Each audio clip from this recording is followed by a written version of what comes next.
Hello, everyone, and welcome to Very Cold Lasagna. I am your host, Dylan Lasagna. Now, before we get into the topic at hand, I just want to say for all the people that we're going to be talking about here in this video / audio, if this makes it to any podcast platform that I usually release, I just want to wish every person that we're going to be talking about here in this list the best. Wish them the best of luck in wherever they may end up next. So definitely sucks when you get lose your job, especially when it comes to the sport that we're going to be talking about. But hopefully, wherever they end up next, they rebound. They rebound and have some success wherever they end up next. So, as we transition into the topic at hand, it comes to wrestling. And WWE had their latest round of cuts very recently, both on the main roster and on the NXT side of things. And yeah, that definitely sucks. And it struck a chord in the internet wrestling community, whether it be on Twitter or on Instagram.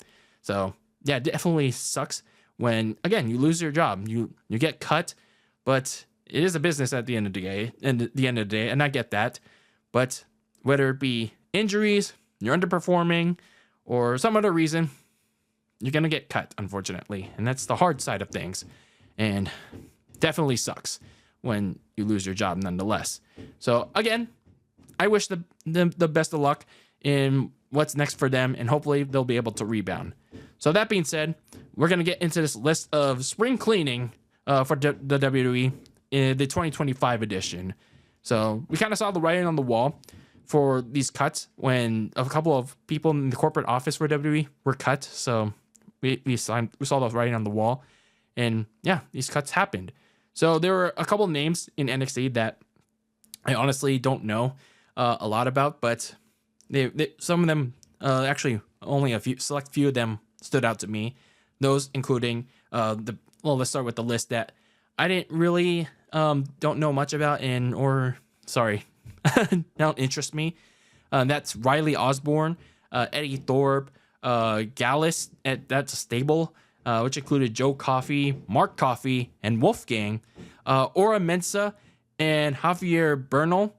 But there's two names, actually three names that stood out to me, in my opinion.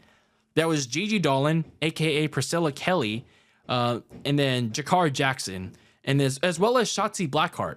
Now, in terms of Gigi Dolan and Shotzi Blackheart, they were actually starting to pick up steam again, because they were part of the stable called Chemical X with Tatum Paxley, and I thought they were doing some decent work when they started out a couple months ago. And I don't watch NXT regularly, but I thought they were starting to find their craft, especially Gigi Dolan, because her momentum slowed down after Toxic Attraction broke up 2 years ago.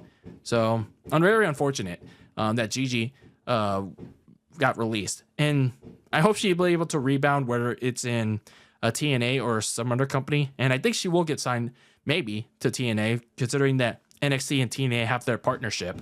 So maybe she'll be able to get signed there and, use that connection to, make some appearances in NXT. Jakar Jackson also was a name that stood out because they recently broke up the Metaphor on mutual terms. She was a partner with Lash Legend. And it also goes to show that, yeah, the women's tag team division is pretty much dead. It's pretty much dead. Like, what other teams are there, both on the main roster and NXT, that are left? You literally basically have nothing for Liv Morgan and Raquel Rodriguez to defend their titles against. And I hate to say it, but you might as well deactivate those titles, unfortunately, because you released like 3 teams. You basically released and broke up 3 teams, both in NXT on the main roster. So I just want to point that out. Now we get into the bigger names on this list, and that included Katana Chance and Kaden Carter, the Whoop Whoop girls. I really didn't have any interest in this tag team, KC2, as they called themselves. So, yeah, didn't really have much of an interest. So, and another women's tag team that got released, which is going to kill the already dead tag team titles even further. But there were 4 names that stood out to me, in my opinion. And from NXT was Cora Jade, It was a little surprising to see that Cora Jade got released. She did have some potential back in 2021 and 2022 with how well she did in promos, and she was a very solid babyface that went heel after turning on Roxanne Perez. She actually did very solid in promos, but unfortunately, the thing was with Cora Jade, she took too much time off, whether it be injury concerns, and she torn her ACL back in, I believe, when she just shortly returned in 2024, and for other different reasons that were undisclosed. And when she came back recently this year, she actually used that TNA partnership to do a variety of storylines and matches. And yeah, it's just unfortunate that Cora Jade got released, but yeah, she was also doing some weird things on social media as well, and speaking her mind on a couple of things, which didn't help either. So yeah, Cora Jade released. Another standout name was Shayna Baszler. Now, he was kind of dead on arrival when she got onto the main roster. A lot of people said she did her best work in NXT, but in my opinion, she didn't really stand out to me on the main roster. Her most notable thing that she did was back in 2020 when she made her main roster debut, and yeah, she had her feud with Becky Lynch, which never really picked up steam, especially when they had the pandemic and had to move to the Performance Center, and then Shayna Baszler basically lost to Becky. And I said back then that Shayna Baszler had to beat Becky Lynch for the Raw Women's title at WrestleMania, but yeah, she didn't. And Shayna just didn't have enough charisma nor personality to really stand out. She was just another black and gold wrestler under Triple H, and Vince didn't see any value in Shayna Baszler. Now, probably the two biggest standouts on this list, starting with Braun Strowman. I thought he did decently in his second run in WWE. I think he signed back in either 2022 or 2023. So, yeah, I think he did very decently in the second run, putting over Bronson Reed in their nice feud, and then Jacob Fatu, most notably in that last man standing match to determine the number one contender for LA Knight at WrestleMania. It's just unfortunate, though, that he had those injuries. And I think it was 2024 where his knees were becoming an issue and his body overall was slowing down on him. So yeah, Braun Strowman, he was just slowing down overall, and his knees were just kind of wearing down on him. So hopefully he'll be able to get healthy, and whatever's next for him, whether it's AEW or TNA, hopefully he'll be able to get healthy, get the right mindset again, and if he continues to wrestle, hopefully he'll find the right place for him. Now, probably the biggest name on this list is Dakota Kai.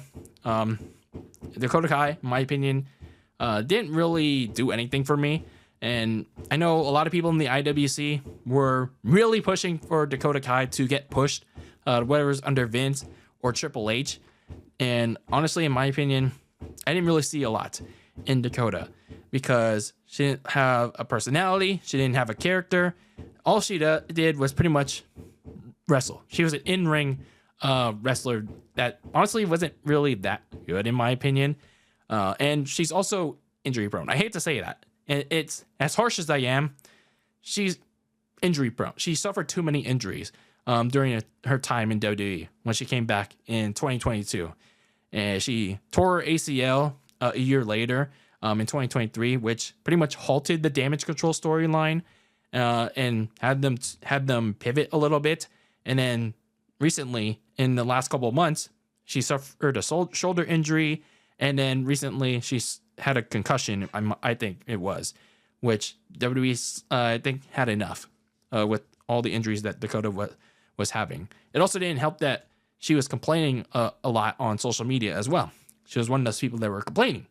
So WWE and probably Triple H as well had enough. They had enough of Dakota having all these injuries and being unable to stay healthy on a consistent basis, which is probably why they didn't give the Intercontinental Championship to Dakota, instead giving that first ever Intercontinental Championship to Lyra Valkyria, who they could rely on.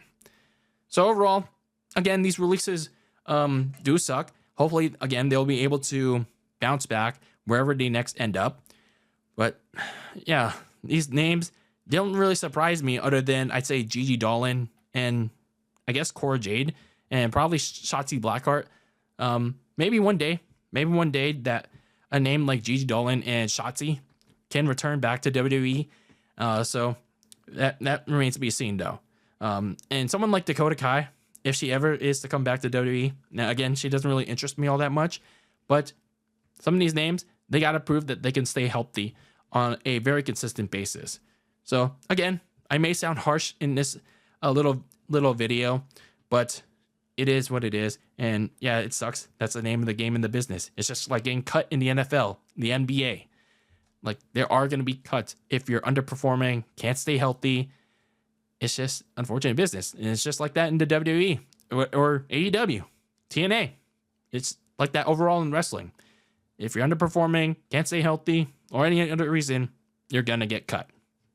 So that's your recent string of cuts, spring cleaning in the WWE. And it's the most up-to-date list from Fightful Select. And if there are any more that I missed, I'm going to put that in the description. And what was the name that stood out to you the most? Let me know in the comments below, and let's have a conversation about it, civilly, of course. And yeah, that's pretty much going to do it for this little video at the topic at hand, that being the releases. And as always, keep the lasagna very cold in the fridge with your takes on the world of sports and wrestling. And until I see you, when I see you in the next one, peace out.